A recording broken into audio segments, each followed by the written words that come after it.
So, when you think of the card game Yu-Gi-Oh!, you probably think of things like Blue Eyes White Dragon, Dark Magician, Exodia the Forbidden One. These fearsome creatures with the capability to wipe away all of your opponent's life points in an instant, as they had at some point in the original Duel Monsters anime. Exodia!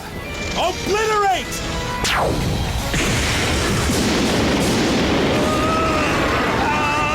But what if I told you that, nowadays, Yu-Gi-Oh! Is instead filled with stuff like this? Where once a new archetype might have boasted all-powerful dragons in control of the four elements, or a bunch of funny-looking plants living in harmony with one another, we now have mermaid girls, dudes that transform into dragons, or whatever this is. The art of modern Yu-Gi-Oh! Has seemingly transitioned away from the marred, sharp, grotesque, and grounded drawings of the past to a more smooth and beautified art style in line with some of current anime's greatest hits. Some of the decks and or singular cards beholden to this trend have made their way to the top of metagames, plastering themselves over the top cut pie charts of YCSs as a loud reminder of their existence. Even more so, as a loud testament to how much they've become a norm. Why is this the case? What is causing this animification of Yu-Gi-Oh? Well, in reality, there are multiple potential reasons. Shifts in culture are never defined by one sole canon event, at least usually. But some reasons seem arguably more prominent than others, and it is these reasons that I wish to bring to light in today's video. So without wasting any more time, outside of reminding you to like the video and subscribing, smile, let's jump straight into things. Do you all remember years ago when liking anime was sort of a taboo? I remember back in 2014, when I was still a little freshman in high school, being afraid to mention to anyone how much I enjoyed the medium. I was afraid of being ridiculed for my taste, of being looked down upon for what could be likened to immature cartoons. Nowadays, I don't really hesitate to share my enjoyment. I mean, I'm not gonna go around pestering everyone I see in the street so that they know I'm a weeb, but hopefully you understand what I'm getting at. Sure, you could argue that this is a result of me just getting older and not caring so much about what others think of me, which would be partially correct. Alternatively though, you can agree with me that this is because anime has become more mainstream nowadays. Conventions occur regularly throughout the year, online forums and social media are flooded with daily gossip on the latest drama in a series or how hot that one character is, and even celebrities have voiced their love for the medium. I had to lean on my love of Japanese animation. The exact reason why anime has reached the stage of enlightenment is kind of hard to pinpoint. Some might attribute it to the fact that the generation that grew up with initial hits like Akira in the 90s have finally become adults and are influencing businesses that they have become a part of. Others might associate this rise in popularity with the increasing involvement of social media in our everyday lives, granting enthusiasts across the globe numerous platforms to vocalize their opinions. There are a few that might even argue that this was inevitable, that anime was always going to flourish given how flexible it can be as a means of presentation. I personally like the last reason here, but regardless of where you stand on the matter, the fact still remains that anime has definitely become more popular now than it ever was before. Yu-Gi-Oh!, though a trading card game at heart, is also a business. Its leaders naturally want to grow the game to make more money. Given the widespread appeal anime offers and its growing presence in our everyday lives, it would make sense that Konami would want to cash in on some of the hype.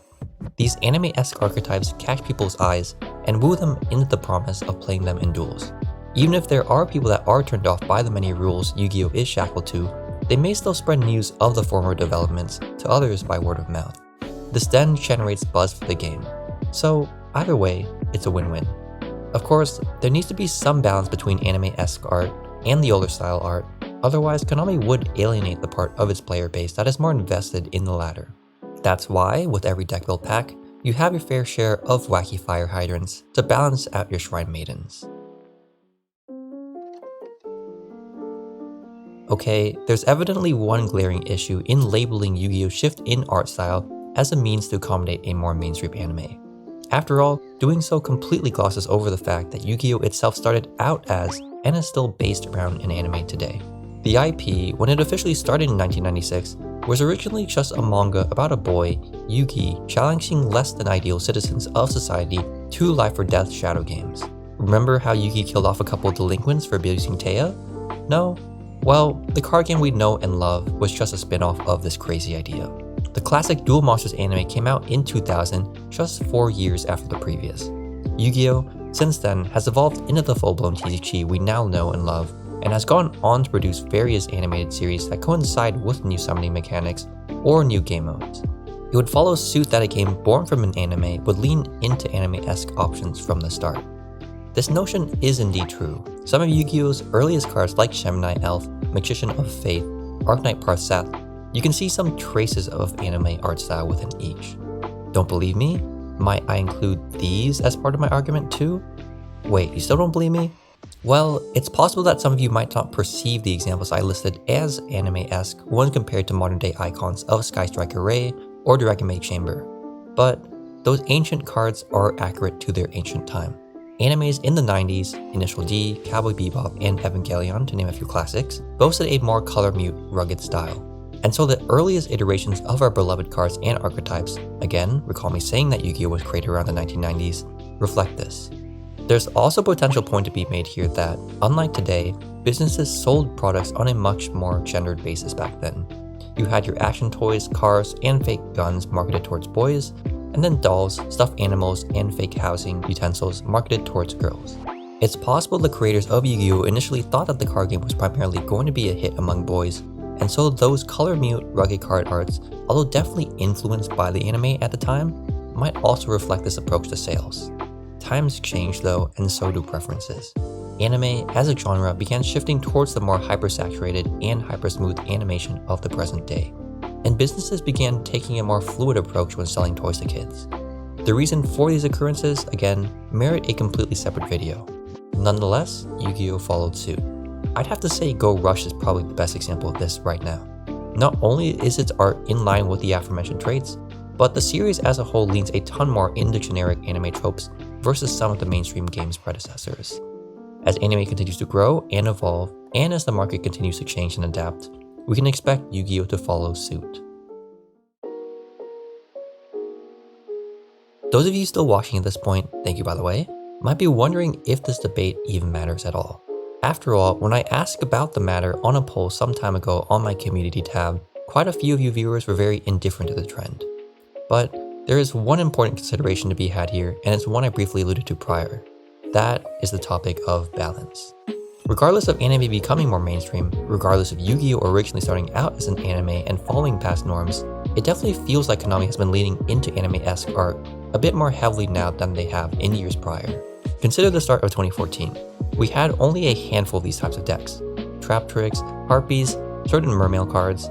Nowadays, you have them spawning constantly as if there's some sort of common drop in an MMO.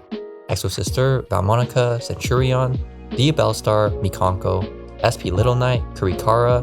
Note that all these examples were introduced to the TCG only within the last year relative to me making this video. Oh, but it's not just the women, but also the men and the children too.